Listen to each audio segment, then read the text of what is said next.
Hello students, இப்போ இன்னைக்கு கிளாஸ்ல 10th மேக்ஸ்ல உறவுகளும் சார்புகளும் பாடத்துல கார்ட்டீசியன் பெருக்கல் பத்தி பார்க்க போறோம். கார்ட்டீசியன் பெருக்கலோட இன்ட்ரோடக்ஷன் ஃபர்ஸ்ட் பார்த்துட்டு அதுக்கப்புறமா எடுத்துக்காட்டு பயிற்சி கணக்கு பார்ப்போம். இப்போ இதோட சிம்பிளா ஒரு விளக்கம் மட்டும் கொடுத்துறேன். உங்க புக்ல கொடுத்துருக்கிறது தான். இப்போ நீங்க ஒரு கடைக்கு போறீங்க, அதுல காய்கறிகள் பழங்கள் இருக்கு. சரியா? காய்கறிகள்ல கேரட், கத்தரி, வெண்டை இருக்கு. பழங்கள்ல ஆப்பிள், ஆரஞ்சு, திராட்சை, மாதுளை இருக்கு. சரியா? இப்போ நீங்க ஒரு காயும் ஒரு பழமும் வாங்கறதா இருந்தா எந்தெந்த வழிகள்லாம் வாங்கலாம் அப்படின்னு சொல்லி பார்க்க போறோம். சரியா? இப்ப பாருங்க, ஒரு கேரட் வாங்குவீங்க, ஒரு ஆப்பிள் வாங்கலாம்.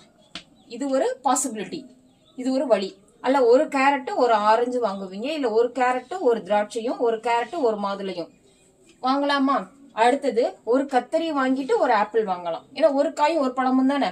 அப்போ ஒரு கத்தரி ஒரு ஆப்பிள், ஒரு கத்தரி ஒரு ஆரஞ்சு, ஒரு கத்தரி ஒரு திராட்சை, ஒரு கத்தரி ஒரு மாதுளை வாங்கலாமா? அதே மாதிரி ஒரு வெண்டையும் ஒரு ஆப்பிளும், வெண்டையும் ஆரஞ்சு, வெண்டையும் திராட்சையும், வெண்டையும் மாதுளையும். புரிஞ்சிருக்கும்னு நினைக்கிறேன். நான் இந்தந்த வழிகள்லாம் நம்ம வாங்கலாம். இந்த மாதிரி இது ரெண்டுக்கும் இருக்க தொடர்பு. இப்போ வந்து ஒரு கேரட்டும் ஒரு ஆப்பிள் வாங்கலாமா? அதே மாதிரி ஒரு கேரட் ஒரு ஆரஞ்சு வாங்கலாமா? இந்த மாதிரி நான் இப்ப நிறைய பாசிபிலிட்டிஸ் சொன்னேன்ல, இது எல்லாத்தையும் சொல்றதுதான் கார்ட்டீசியன் பெருக்கல். இப்படி நம்ம எழுதுறோம் பாத்தீங்களா எடுத்து, இதுதான் கார்ட்டீசியன் பெருக்கல். புரிஞ்சிருக்கும்னு நினைக்கிறேன்.